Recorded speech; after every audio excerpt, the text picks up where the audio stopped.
lembrei de uma frase, quero ver se vocês lembram. Anile dodi, vedodi, li. Anile dodi, vedodi, li. Eu sou do meu amado, o meu amado é meu. Vocês estão ruim. Vamos um pouquinho de hebraico. Anile dodi. Ani. Ledodi. Vedodi. Li. Isso é Eclesiastes, né? Então vamos lá? Ani, ledodi, vedodi, li. Só lá em cima. Vocês não estão sabendo nada. Juntos comigo. Ani, ledodi, vedodi, li. Vamos juntos agora?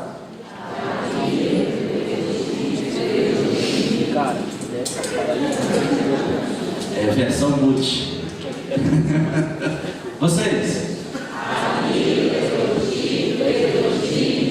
Eu sou do meu amado. Eu sou do meu amado. Meu amado é meu. Todos em hebraico? Quando o rei sai pelo campo em busca da sua noiva, então a noiva diz: Anilododi, vedodi. Ele sai pelos campos, saltando pelos montes, e ele vem saltando pelos montes, os seus cabelos balançam, o vento chacoalha, e ela fica Anilododi, vedodi. Esse é o texto messiânico. Então, quando a igreja percebe que o amado está por perto, ela precisa dizer: Anilododi, vedodi li. Eu sou do meu amado e o meu amado é meu. Não é? Quando eu chego em casa, recebem Anilododi, vedodi li. Aí eu chego saltando pelos montes com o meu cavalo branco. Só não tem um cabelo que balança, né? Mas os olhos como fogo eu tenho. Estamos falando sobre Prudência. Prudentes 2021. Alguém já descobriu por que Prudência 2021? Quem já descobriu, levanta a mão. A maioria está voando ainda? Não lembram de nada. Ninguém se ligou ainda. Quem já percebeu por que é Prudência 2021? Levanta a mão. Quem ainda não percebeu? Mas tem gente que não é nada. Quem está dormindo?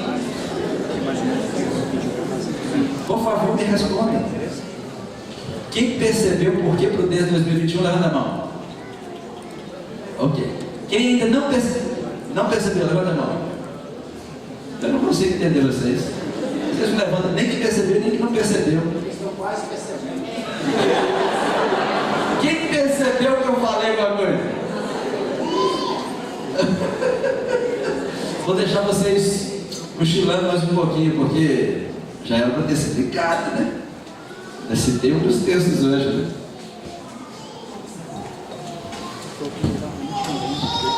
Estamos falando sobre reis e sacerdotes, sobre príncipes e princesas, sobre sacerdócio real. Pastor, eu perdi as outras mensagens da série. Você vai no YouTube, ao invés de ficar vendo outros vídeos, procura Ibrijetibá Oficial e você procura a série Reis e Sacerdotes. Aí você vai assistir a lição 1, 2, 3, e assim por diante. Nós estamos falando sobre comportamentos do reino, comportamentos de príncipes e princesas. Tem alguma princesa aqui? Então, sente-se como uma princesa. Vista-se como uma princesa. Quando você for conversar com alguém, por gentileza, converse como uma princesa.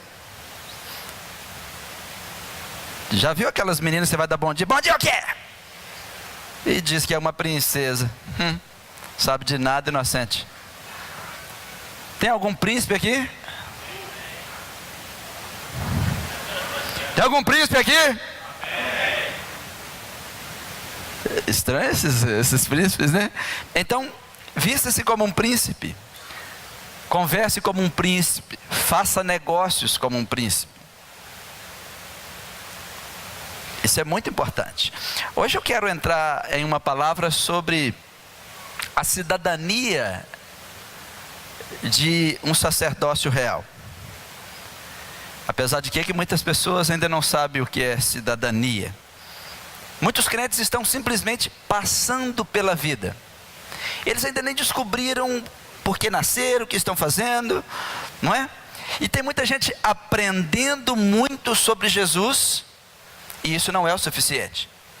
Antes de você ser ensinado sobre Jesus, você precisa nascer de novo em Jesus. Porque se você aprender tudo sobre Jesus e não nascer de novo, não pode entrar no reino. Muitas pessoas vêm à igreja e respeitam a igreja. Quando falamos de Jesus, eles respeitam Jesus. Todos os religiosos respeitam Jesus. Mas não é o suficiente se você não adora Jesus. Quando estão entendendo, diz amém. Jesus disse em João 3, no versículo 3, ele diz de uma forma muito simples e direta. Jesus respondeu e disse-lhe: na verdade, ele diz verdade duas vezes para ninguém esquecer que é a verdade. Eu te digo que aquele que não nascer de novo não pode ver o reino de Deus. Quantos aqui já nasceram de novo? Quantos já nasceram de Deus? O que é que diz em João 5,18? Aquele que é nascido de Deus, mais forte, mais forte,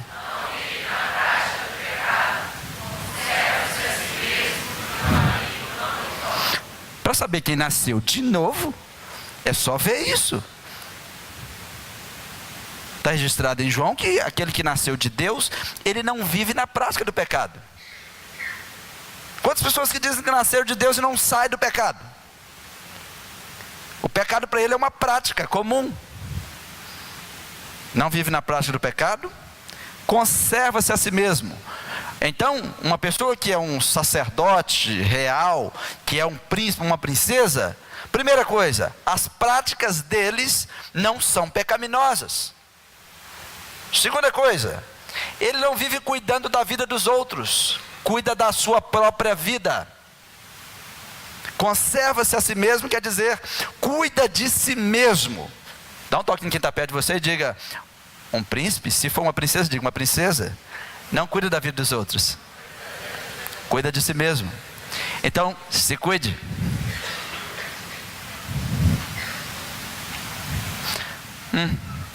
Estou cansado de ver crente cuidando da vida dos outros.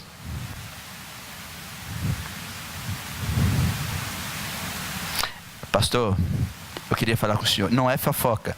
Se você vai falar de alguém e ele está ausente, o nome disso é fofoca. É verdade. A não ser que você vai falar para defendê-lo.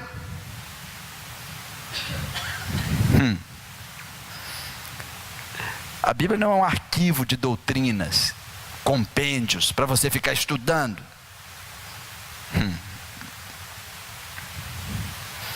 Em 2 Coríntios 4:7, a Bíblia está dizendo que tem um tesouro dentro de você. A Bíblia está dizendo que Deus colocou um tesouro dentro desse vaso que é você. Para Deus somos um vaso de barro para um tesouro precioso.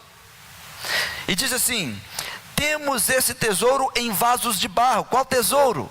O Espírito Santo, o Evangelho Santo. Para mostrar que este poder, que a tudo excede, provém de Deus e não de nós. Eu sou um vaso de barro pregando sobre um tesouro, colocando um tesouro para fora. Você está cheio de tesouro de Deus. E é muito importante que você libere os tesouros nas mãos dos outros. É por isso que Deus odeia avarentos. Porque os avarentos querem os tesouros todos para eles. Quando você olha para uma pessoa, todo mundo está com tesouros dentro de si. O problema é quando as pessoas acham que tem um tesouro e se auto-enganam. Nós precisamos saber que nós fomos criados para entrar no reino. Irmãos, eu garanto para vocês, daqui 100 anos, nenhum de nós estaremos aqui. Então precisamos saber para onde vamos. Você precisa saber, quando você sair daqui, aonde você vai entrar, em que lugar você vai estar. Então eu te aviso, que em breve, o governo fez uma intervenção no Rio de Janeiro, e não deu em nada, mas eu estou avisando que haverá uma intervenção na terra. Jesus fará uma intervenção e não vai demorar. Haverá uma intervenção na terra, e essa intervenção nenhum homem poderá resistir. É por isso que Jesus disse em João 3, versículo 5, ele disse: eu quero dizer a verdade para vocês, ninguém pode entrar no reino de Deus. Ele disse: ninguém pode entrar no reino de Deus se não nascer de novo, se não nascer da água e do Espírito. Quando ele fala nascer da água, se não for purificado pela palavra dele. E o símbolo disso não é quando você é batizado somente, o batismo é porque você decidiu morrer para o mundo. Ele disse: ninguém vai entrar nesse reino se não nascer da água e do Espírito, porque o que nasce da carne é carne, e o que nasce do Espírito é Espírito. Não se surpreenda, porque muitos vão ficar surpreendidos. Não se surpreenda pelo fato de eu ter dito: é necessário que vocês nasçam de novo. Você não precisa decorar a Bíblia, precisa nascer de novo. Você não precisa cantar 10 horas por dia, precisa nascer de novo. Porque senão você vai ser um cristão de nome, que respeita Deus, mas não o adora. Todas as religiões respeitam Jesus, e ainda o chamam de grande profeta, mas não é o suficiente. Nenhum deles ousam adorar. E o status de todos que não nasceram de novo, o status é desautorizado. Eu até imagino, poderia até dar uma ideia para fazer um carimbo para um anjo. E quando chegar um indivíduo não nasceu de novo, desautorizado, para cá. Autorizado, passa para cá. Porque tem um monte de gente que está achando que vai entrar. Existe uma galeria de pessoas que são desautorizadas. Por exemplo, vamos ler juntos 1 Coríntios 6:10. Quem não vai entrar no reino, por gentileza, leiam bem forte, todos. Peraí, de novo.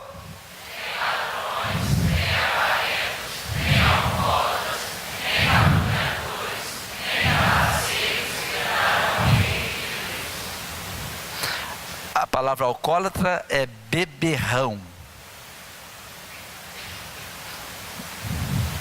Dominado por bebida forte. A Bíblia condena até quem vende.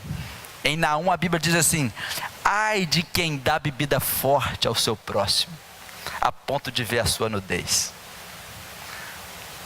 Agora, ele está dizendo que não entra no reino dele. E se eu colocar em Gálatas 5:21, será que tem mais tipo de pessoa que não entra? Porque as pessoas às vezes se acham príncipes, mas um príncipe precisa ter comportamento de príncipe, e as princesas também, por gentileza. Opa, aí agora são práticas desautorizadas. Mais uma vez, quais são as práticas que desautorizam as pessoas a entrar no reino?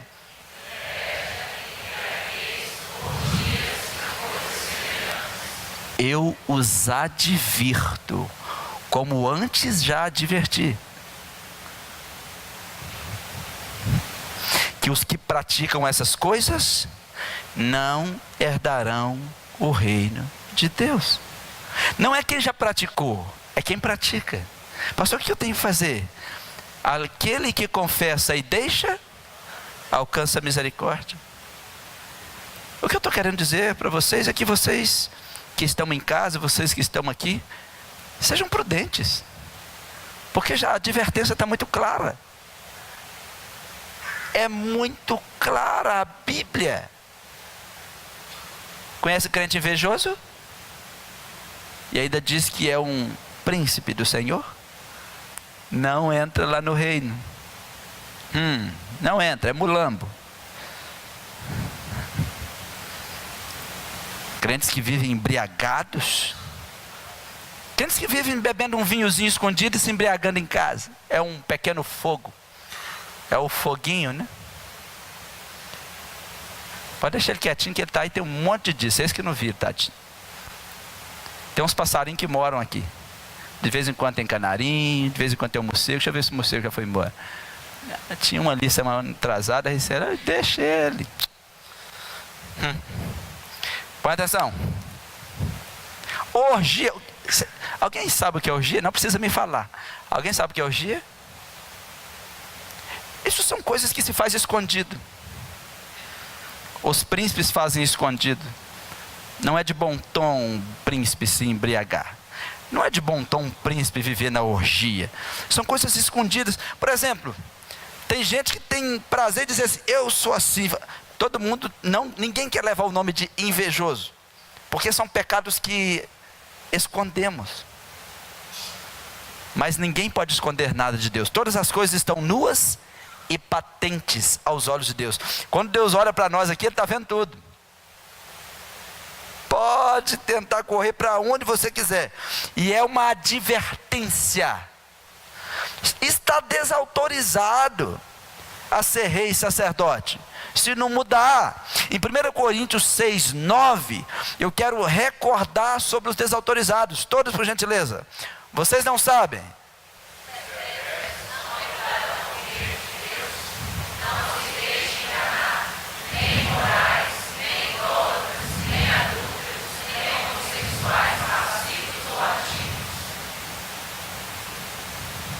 Preciso explicar o texto? O texto é muito claro. Nós estamos falando de acesso ao reino. Vocês não sabem que os perversos não vão herdar o reino de Deus? Que perverso? Não se deixe enganar. Aqueles que são imorais. Tem muita coisa que é autorizada pela lei, mas é imoral. Mas a lei permite, é moral. Por exemplo, prostituição é uma profissão. Você pode legalizar uma prostituta. Mas é moral biblicamente? Então nós temos que olhar para a palavra. Estão desautorizados. Idolatria está desautorizada a entrar no reino. Os idólatras estão desautorizados. Então não adianta dizer que é príncipe ou princesa se está dentro do que te desautoriza. Quero humilhar ninguém, nem desfazer ninguém. Eu sou um pregador. E eu preciso pregar a Bíblia como ela é. Nem adúlteros, nem homossexuais, seja ativo ou passivo, tem que alterar a sua situação, não é? Porque todo sacerdócio real está debaixo de um senhorio. Nós cantamos que Jesus é o nosso Senhor. Nós falamos que Ele é o nosso Senhor. Porque quando Jesus é o nosso Senhor, nós vivemos por Ele. Quando Jesus é o nosso Salvador, nós morremos por Ele. Então Ele é o nosso Senhor e Salvador. Eu vivo por Ele e morro por Ele. As pessoas, a maioria só vive por Ele. Muitos não morreriam por Ele. É por isso que o caminho é estreito. Jesus não é uma peça que você aprecia aos finais de semana.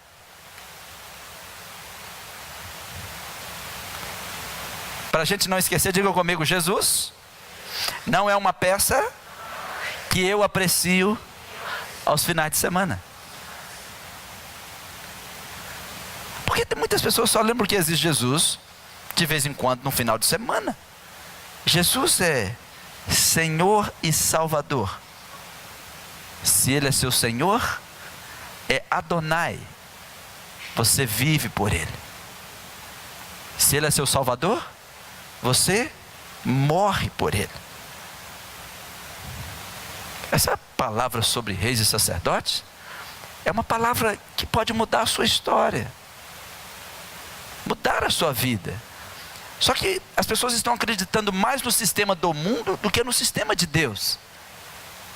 E o sistema que vai prevalecer na eternidade é o de Deus. Só que muitos vão desejar ter levado a sério as nossas mensagens.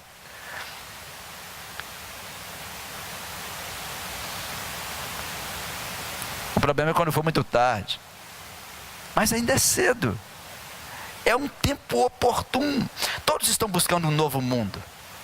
Todas as pessoas querem um mundo melhor para viver. Todas as pessoas querem um mundo melhor. E quando nós falamos de mundo, de história, durante toda a história do homem, o homem vem tentando resgatar esse mundo que perdeu. Depois que Adão pecou, o paraíso acabou. O homem perdeu o que Deus tinha dado. Então o que acontece? Nós tentamos de tudo.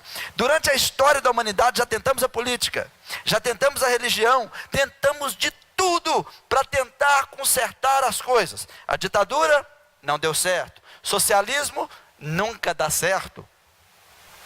Comunismo não funciona. Social-democracia desmoronou. E o que sobrou para nós hoje? Estamos num sistema que Deus oferece e temos paralelo o sistema dos gregos, um sistema chamado democracia. Só que nós já tentamos outras coisas. Tentamos a realeza, a monarquia, mas o homem não quis de acordo com o que Deus quis fazer. O homem quis uma monarquia, uma realeza do seu jeito, porque realeza é o governo de um para o bem-estar de todos.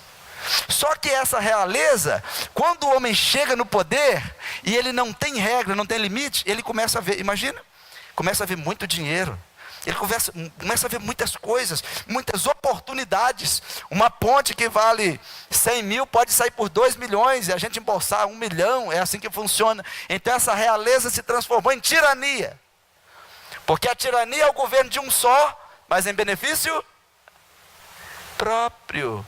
E esse é o grande problema, e nós viemos batendo cabeça, e vamos começar um outro tipo de governo. Um só não dá para confiar em um só. Então a gente acaba com a realeza e vamos passar para a aristocracia.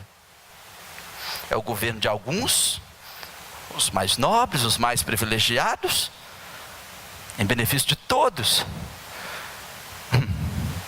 Só que quando eles chegam lá, as oportunidades estão lá de novo. Ai, quanto dinheiro, quanto poder nós temos. As pessoas fazem o que nós mandamos fazer. Imagina, reúnem-se algumas nações, ou seja a ONU, seja os BRICS, seja o G20, o G12. Algumas nações se reúnem, de repente a ONU se reúne dentro de uma sala, e tem 8 representantes da ONU decidindo o futuro de milhões de pessoas, talvez até bilhões. Eles se sentem como? O que nós fizermos, as pessoas vão ter que fazer. Eles vão ter que... só que aí nasce um desejo neles de tomar aquele poder para si mesmo. Então, aquela aristocracia vira oligarquia.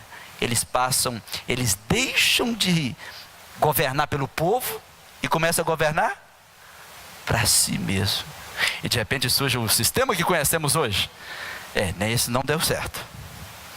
Vamos começar um outro. A turma lá em Atenas começa a mandar e vê as pessoas se juntando. E alguém chama aquilo de política. Como? Vamos criar cidades. Tem muita gente aglomerada, mas o nome não era cidade, o nome era Demos. E vamos chamar isso aqui de Demos.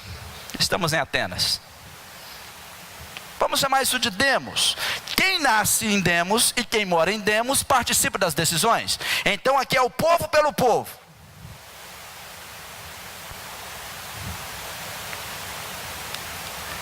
vamos dar um nome de polis. Aí surge o nome Politis, porque eles viram que montou muita gente. Demos cresceu demais. A gente tinha 500 pessoas, fomos para 5 mil pessoas, agora 50 mil pessoas, agora 100 mil pessoas. Como vai juntar 100 mil pessoas? Vamos escolher um Politis. Politis significa cidadão-chefe.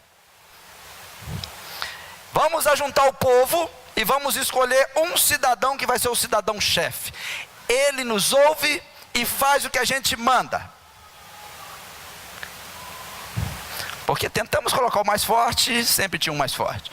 Tentamos colocar o mais sensato, sempre deu errado. Mas agora o povo governa. Nós vamos te colocar aqui. Você é um de nós. E você tem que falar por nós. Você só pode fazer o que a gente quiser. Somos uma demos. Daí surge o nome democracia. O ajuntamento do povo. Então como é que nós vamos escolher? Não é todo mundo que quer ele. Nasce outra coisa, o voto. Então é o seguinte, vamos ver quem escolhe ele e quem escolhe ela. Vamos votar. Ou seja, é o poder de escolha do povo. Se a maioria escolher, todos vão ter que engolir. De repente, começaram a escolher, e aí está a democracia. Eu estava pensando na minha casa. Todo mundo gostaria da democracia, mas estamos em uma mistura de tirania. É ou não é verdade? O governo hoje é uma mistura de tirania com oligarquia e demagogia. Porque demagogia não é o governo do povo. É a farsa do governo do povo, mas tem uma turma que colocaram para resolver para o povo, mas eles resolvem para si mesmo. Isso chama-se demagogia. É a perversão da democracia. Tirania é a perversão da realeza. Aí eu faço uma pergunta para vocês: qual o sistema de governo que temos hoje?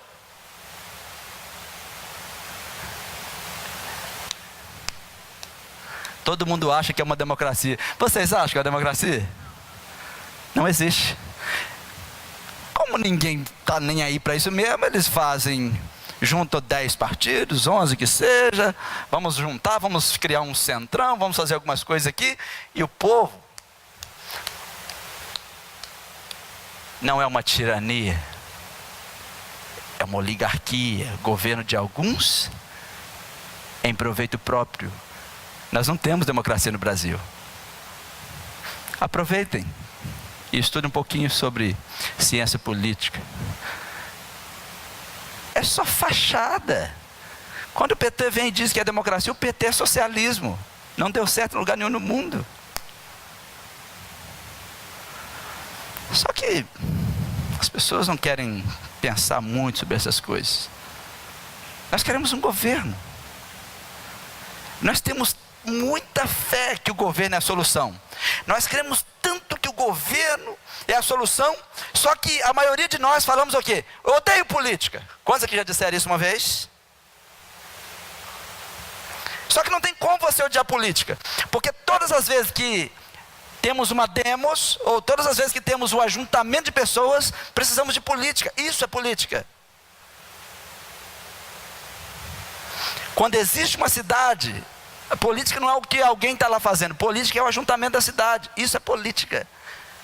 O político é o cidadão-chefe. Você pode odiar o político, o politis, que está no poder.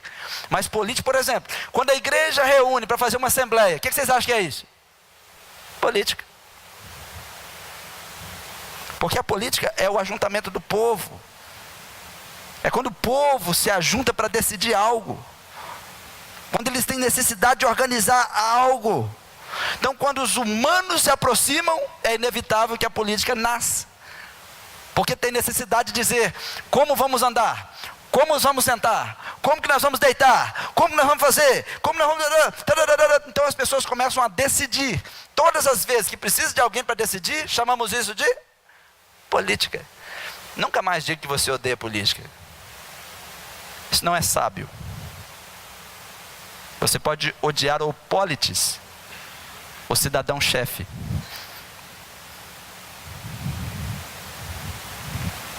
Amém? Essas questões, irmãos, de política, nós estamos aí, vamos entrar agora no processo eleitoral, e eu estou com dó do próximo cidadão-chefe.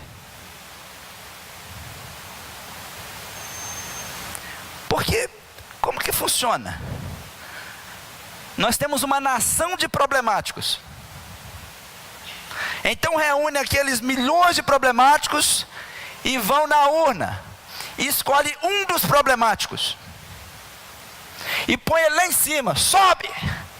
Fulano, fulano, fulano, 22, 23, vai falando o número, 11, 12. E grita, eu ganhei. Ganhou. Então nós somos uma nação de pessoas problemáticas. Nós escolhemos um dos problemáticos, jogamos lá em cima e falamos o que com ele? Resolva os nossos problemas. Seja melhor do que nós. Seja mais esperto do que nós. Resolva os nossos problemas. E eu vou fazer uma pergunta para vocês. Vocês acham que ele vai resolver? Porque somos nós lá. Eu ainda vou tirar um dia para falar só sobre política com vocês. Esse é o nosso problema. Escolhemos pessoas problemáticas como nós e falamos, resolve aí. E depois quem é que fala mal deles? Nós mesmos. E o que vocês acham que eles falam lá no gabinete? Mal de nós.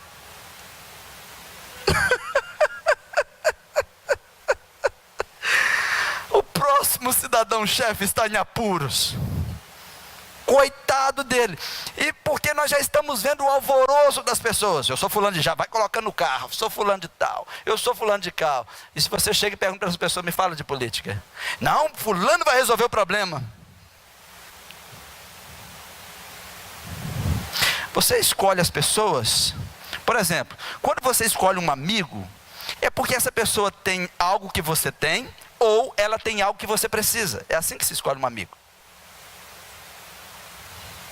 Quando você escolhe um candidato, é porque essa pessoa tem algo de você, ou você vê nela que ela tem algo que você precisa. Só que essa pessoa não vai resolver os seus problemas. E Deus está de lá, dizendo, a terra não pode funcionar sem o céu. E o que nós estamos fazendo? O que está vendo? Oi? Tem um carro na frente da garagem, qual é a placa? Um Celta cinza, MRT, tira lá fazendo favor, 5402. É porque ali mora gente.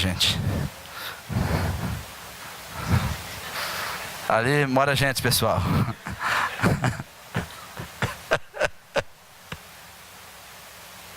Irmãos, nós estamos com muitos problemas. Crentes que não sabem o que é ser crente, evangélicos que não sabem o que é ser evangélicos, cidadãos que não sabem o que é cidadania. E você vê as pessoas brigando, você nem sabe pelo que elas estão brigando. Coloca os seus caminhões na estrada, brigando por alguns centavos, mas é muito mais do que isso. Mas se você pressionar mesmo, eles nem sabem por que estão ali. Os jovens vão para a rua, batem panela, jogam ovos. O que você quer? Eu quero algo a mais. Mas qual é esse algo a mais? Eu não sei o que é algo a mais, mas tem alguma coisa que eu quero. É assim a sociedade. Irmãos, nós cremos. Qual é a crença que nós temos? A nossa crença é que se nós tivermos o governo certo, nós vamos ter a economia certa, a nação certa, as leis certas, a cultura certa. E é por isso que nós investimos no governo. Só que a economia é mais poderosa do que o governo. A economia te faz levantar de madrugada. A economia te faz ir para a faculdade. A economia te faz trocar de carro, pegar o seu carro caro e vender e comprar um barato. Faz ou não faz? Por isso que todos os políticos garantem que vão cuidar dela. E quando ele não cuida dela, ele põe ele para fora do governo. A economia bota o presidente para fora. A economia coloca um presidente para dentro. As nossas crenças estão nas coisas erradas. Nós vamos falar sobre política um outro dia. Mas é só para vocês saberem que os cristãos parece que estão adormecidos em muitas coisas, né? Só que, pasmem, nós cremos que o governo é a solução. Vocês acham que Deus acredita que o governo é a solução? Sim. Deus também acredita que o governo é a solução para os problemas humanos. É por isso que Deus não mandou um pastor, Ele mandou um que é para governar. E quando Jesus veio, Ele não anunciou: estou abrindo a igreja batista. Não, Ele diz: o reino chegou. A palavra reino ali é o quê? Governo. Ele disse o quê? O governo chegou. Deus também acredita que a solução para a humanidade é o governo, mas não o governo que as pessoas sonham. Olha o que ele diz em Isaías 9,6: porque um menino nos nasceu, um filho se nos deu, e o governo, ele não disse a religião, ele não disse a igreja, ele disse o governo. O governo está sobre os seus ombros. Como ele será chamado? Todos.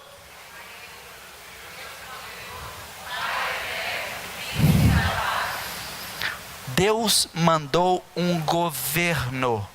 Ele não mandou religião nenhuma para nós. Deus anuncia a vinda do Messias para resolver o problema humano. E Ele virá com um governo. Nós estamos doidos atrás de um governo da terra. E Deus mandou um governo para nós. Podem tentar o que quiser. Comunismo, socialismo, democracia, social-democracia. Deus está de lá dizendo: a terra não funciona sem mim. Desde o início não foi o meu planejamento. A democracia está dando certo? Nós não temos uma democracia. Não é o governo do povo pelo povo. Chega lá no Congresso e fala assim: eu quero entrar. Na hora que você tem uma rampa lá, que você chega, está lá aqueles do tupetão lá. Ele só faz assim, você sair. Ali não é seu? Quando você chega, vai entrando. Quantos já foram a Brasília? Já visitaram a sede da nação? Quase ninguém? Ok, precisamos ir. Já fui. Quando eu fui lá, eu nunca tinha ido, da primeira vez que eu fui. E eu estava quebrado. E eu e a Ricele estavam lá no Congresso. E de repente eu descobri um monte de gente querendo conhecer Brasília. Falei: vocês querem conhecer Brasília? Vocês não conhecem? Amanhã vai ter um ônibus saindo em discussão cedinho. Fui lá onde aluga ônibus. Quanto é um ônibus para ficar o dia inteiro rodando com o povo aí? Cobrei R$10 de cada um na época. Deu para pagar toda a despesa. E o povo ia. Conhecemos todo o Brasil. Eu ia lá no motorista, me dá os 10 pontos principais que tem aqui. O que tem lá? Pessoal, nós estamos chegando no lugar tal, hein? É mesmo? É, 20 minutos, aproveita.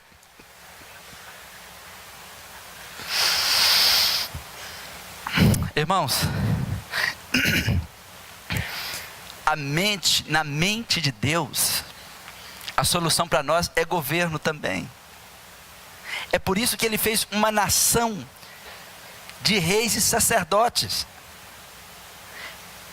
Nós criamos uma mentalidade de igreja tão carinhosa, que nós só nos achamos como irmãos, e nunca olhamos para o outro como um rei e sacerdote de Deus. Porque rei e sacerdote simboliza poder, e irmão simboliza carência. Carência de família, carência de abraço, de aperto de mão. Alguém que você precisa socorrer o tempo todo. É por isso que nós temos uma igreja que os pastores têm que ficar todo dia visitando. As pessoas não assumem a posição de rei e sacerdote. São crentes que, se você não pegar na mão dele, ele vai para casa: eu não volto mais nessa igreja. Não pegar. Um rei se comporta como um rei. Ninguém precisa pegar na mão dele. Ele chega, senta e faz o que tem que fazer. Uma princesa, ela não fica murrinhando. Nós estamos com uma igreja cheia de pessoas que não entenderam nada da Bíblia. Desde o início, de Gênesis a Apocalipse, Deus está dizendo, é uma geração eleita, um povo adquirido, reis e sacerdotes. Mas você olha para a igreja, um monte de gente, você tem que ficar atrás o tempo todo. Vamos gente, vamos gente, vamos gente. Um rei sabe a hora que tem que sair para a guerra, a hora que ele tem que sair para batalhar, quando ele tem que treinar, o que ele tem que fazer. Por que vocês acham que a igreja não vence o tanto que tem que vencer?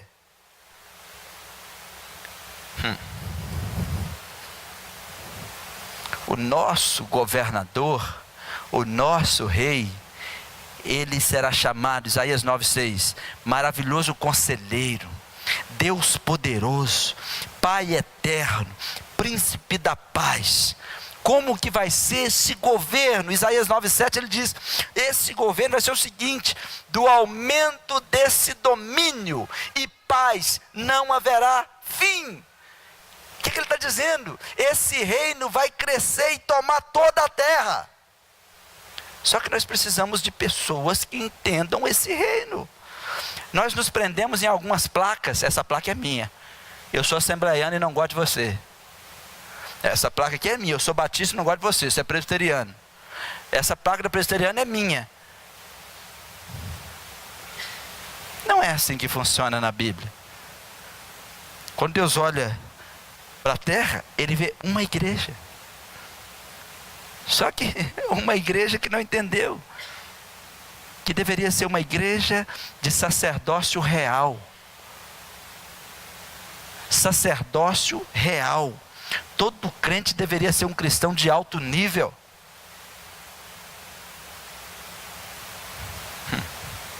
Cristãos de alto nível. O que a gente faz?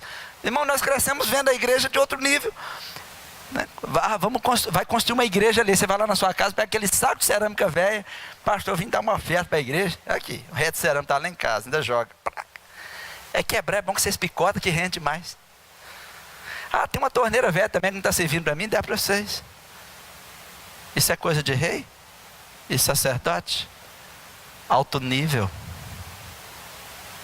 Nós crescemos com a mentalidade do mundo. Nós aprendemos durante toda a nossa história a rebaixar o povo de Deus, rebaixar a igreja, tratar a igreja de qualquer maneira, tratar as coisas de Deus de qualquer maneira. É assim ou não é?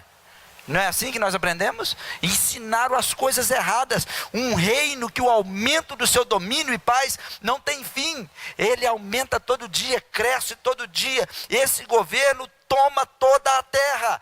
Foi uma promessa de Deus. Mas por que esse governo não está aumentando? Porque nós estamos acreditando mais no governo dos homens.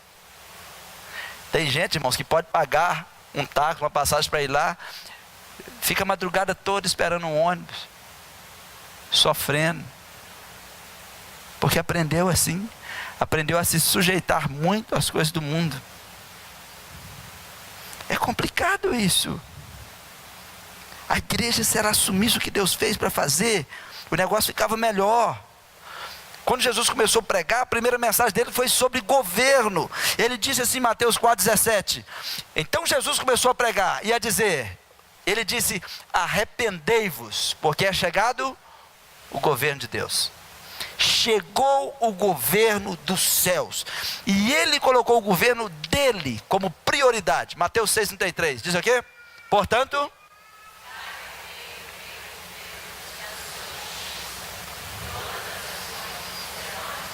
nós achamos que o governo do mundo vai nos acrescentar muitas coisas. O governo do mundo vai fazer muitas coisas para nós. E Jesus está dizendo, eu estou oferecendo o meu governo. Eu estou oferecendo o nosso modelo de governo. Mas parece que vocês não querem. Mas eu queria muito que vocês entendessem isso. Você que está em casa, você que está aqui, é muito importante entender a mensagem do reino. É muito importante. Se nós somos sacerdotes, reis e sacerdotes, somos um sacerdócio real, nós temos trabalho a fazer. O nosso trabalho é levar a cultura desse reino por toda a terra. Só que nós precisamos viver essa cultura. Eu não posso levar algo que eu não tenho. Eu não posso fazer isso. Nós precisamos expandir o reino invisível, expandir o reino espiritual. Nós fomos colonizados por Portugal, então o Brasil é igual a Portugal. Lá no Portugal, fala-se português. Um dia uma menina ligou na minha casa, falando meio enrolado. Eu falei, minha filha, o que foi? É porque estou aqui em Portugal, esqueci como é que fala português. Você está no Portugal e esqueceu como é que fala português? Entendi. Vocês entenderam, né?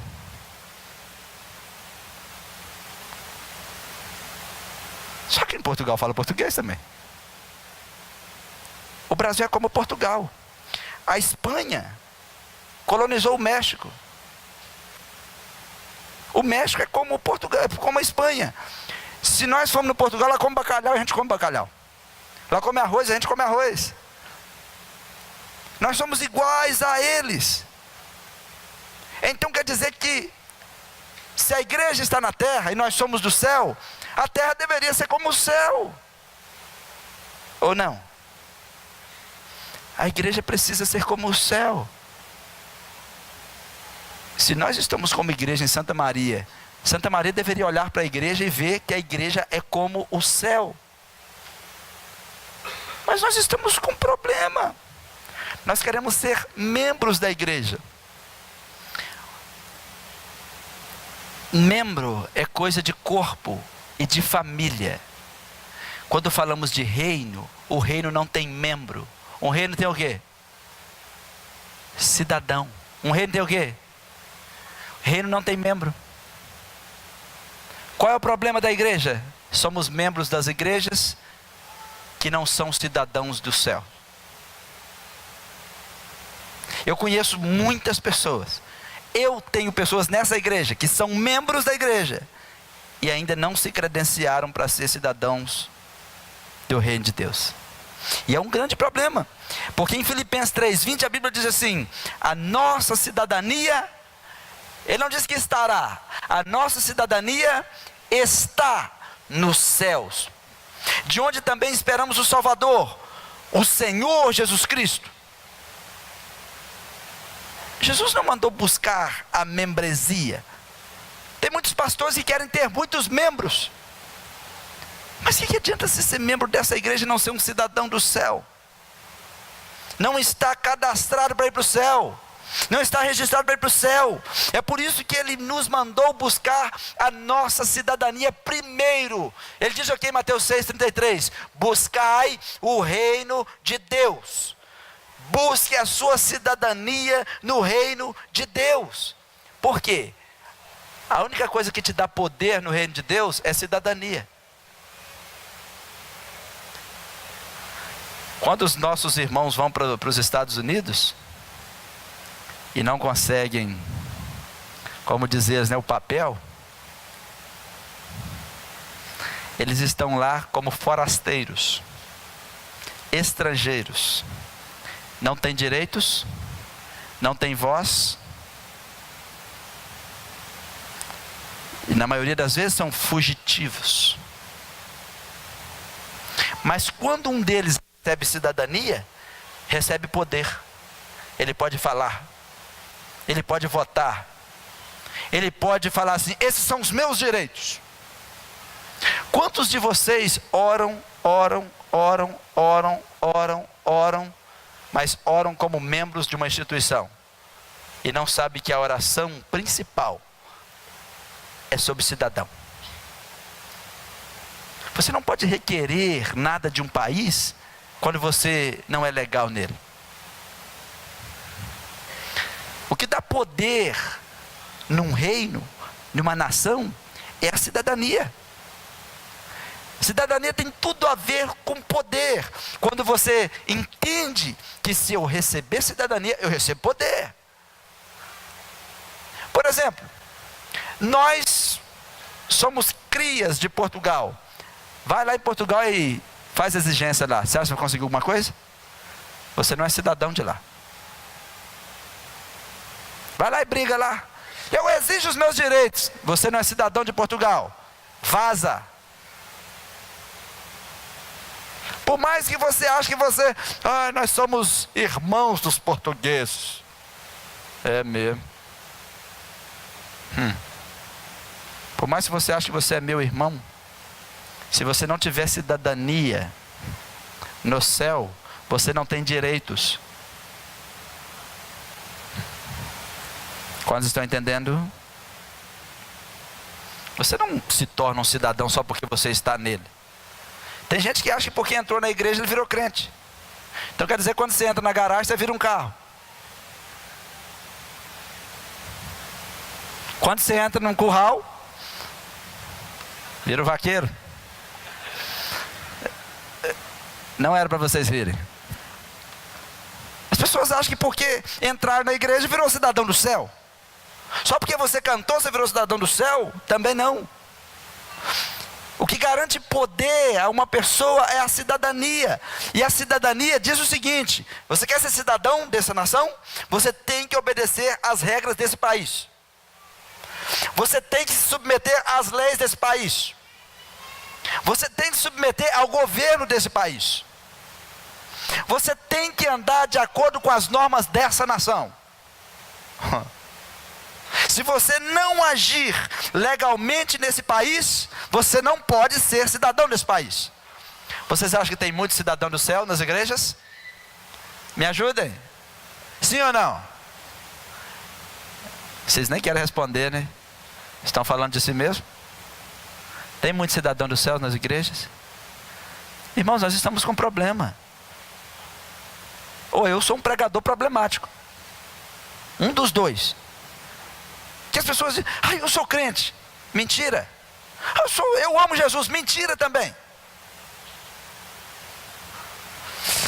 Eu sou membro do corpo de Cristo. Mentira. Você é membro da instituição. Porque para ser cidadão desta nação, você precisa se submeter ao rei dessa nação. Você precisa andar de acordo com as normas desse rei. É por isso que Jesus disse: quem tem as minhas normas e obedece, esse é o que me ama. Eu me revelarei a ele, meu pai também. Estamos juntos. Caso contrário, sem cidadania, você é simplesmente uma pessoa sem poder. Eu tenho o poder de Deus. Olha o poder de Deus, olha o poder de Deus. Que poder de Deus? Você está de brincadeira? A cidadania é garantida, a cidadania é que garante o poder do rei. É por isso que a Bíblia diz: nós somos cidadãos, porque cidadania é o único que te dá privilégio.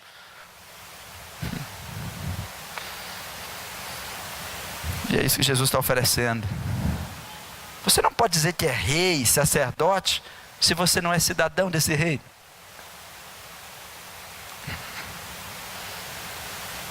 Eu não posso ignorar os preceitos desse reino. Irmãos, a arma mais poderosa de um político é manter o povo na ignorância. Vocês acham que é mentira? A arma mais poderosa de um político é a ignorância. Porque se as pessoas se mantiverem ignorantes quanto a tudo, eles são dominados por eles. Até os líderes religiosos que são infiéis a Deus, eles sempre dizem coisas só o que é suficiente para te usar, para manipular as pessoas. Porque a ignorância garante falta de poder. A ignorância garante falta de poder. Nossa nação está morrendo, não é pelo que sabe, é pelo que não sabe.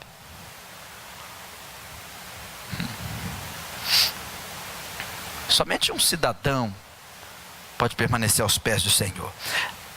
Lá em Gênesis 18, Deus falou que ia destruir a cidade. Então Abraão, cidadão dos céus, falou assim: falou com Deus assim, versículo 22, Abraão permaneceu diante do Senhor. E ele disse: longe de ti, ó Senhor. Ele se aproximou. E ele diz, versículo 23, o Senhor vai exterminar o justo com o ímpio? O que Abraão estava fazendo? Ele estava requerendo como cidadão. Quantos de vocês que vão à oração em desespero e nunca foram como cidadão? Eu sou um cidadão do reino. Estou aqui com direitos que foram garantidos lá na cruz. Eu sou um cidadão do reino de Deus. Deus falou que ia matar, então Abraão começou a negociar com Deus. Se houver 50 justos na cidade, ainda destruirás e não pouparás o lugar por amor aos 50 que neles estão?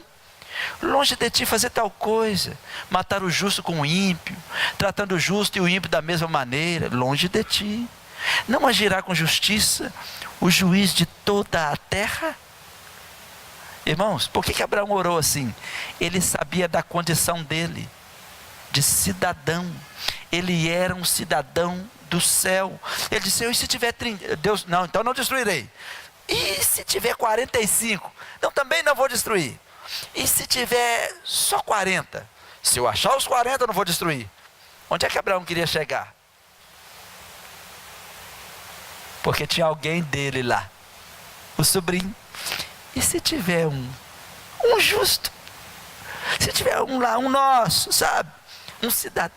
Porque Ló estava com problema, mas quem estava falando com Deus era um cidadão do reino. Eu queria pedir a vocês que se tornassem cidadãos do reino. É mais importante que se tornar membro da igreja. Eu sou membro dessa igreja. Não é muita coisa não. Agora nós falamos assim, eu sou cidadão do reino, eu sou membro desse corpo, eu sou parte dessa família, mas quando eu vou a Deus, eu não vou de qualquer maneira, eu vou como cidadão. Um cidadão do reino, ele se submete às leis do reino, ele se submete ao rei que comanda o reino. Ele faz isso. Assim, pastor, como é que eu posso desbloquear o poder de Deus na minha vida? Cidadania é a chave do poder. A cidadania é a chave para o poder.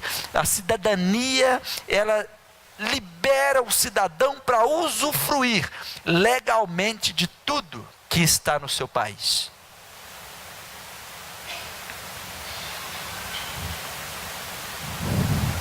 É por isso que o salmista diz no Salmo 119, 97, como eu amo a tua lei, medito nela o dia inteiro, e eu me submeto às suas leis.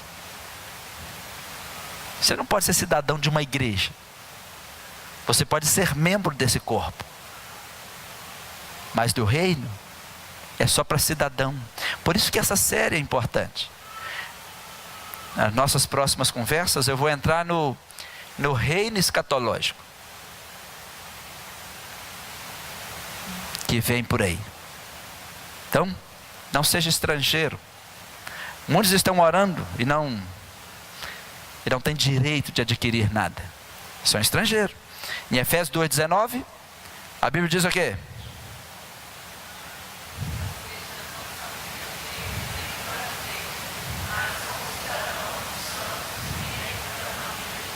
Diga, eu não sou estrangeiro, não sou forasteiro. Sabe o que é forasteiro? Imigrantes ilegais, sem direitos, sem voz. Eu não sou ilegal, eu tenho voz, eu tenho direito. Todos precisamos disso. O último texto, Filipenses 3,19. Quanto a estes do mundo, cidadãos do mundo, o seu destino é a perdição. O seu Deus é o estômago e tem orgulho do que é vergonhoso. Só pensam nas coisas terrenas. Agora, sobre os cidadãos do reino, a nossa cidadania, porém, está nos céus, de onde esperamos ansiosamente um Salvador, o Senhor Jesus. Não se orgulhe de ter um passaporte mundano e perder o passaporte da eternidade. Eu queria que você entendesse que no reino de Deus, a cidadania que libera o poder. Se você me diz que é rei, sacerdote, me diga se tem cidadania real. A cidadania no reino de Deus é muito mais que ser membro de uma igreja, ou só visitar uma igreja, ou só visitar um povo de vez em quando. Que Deus abençoe você. Amém?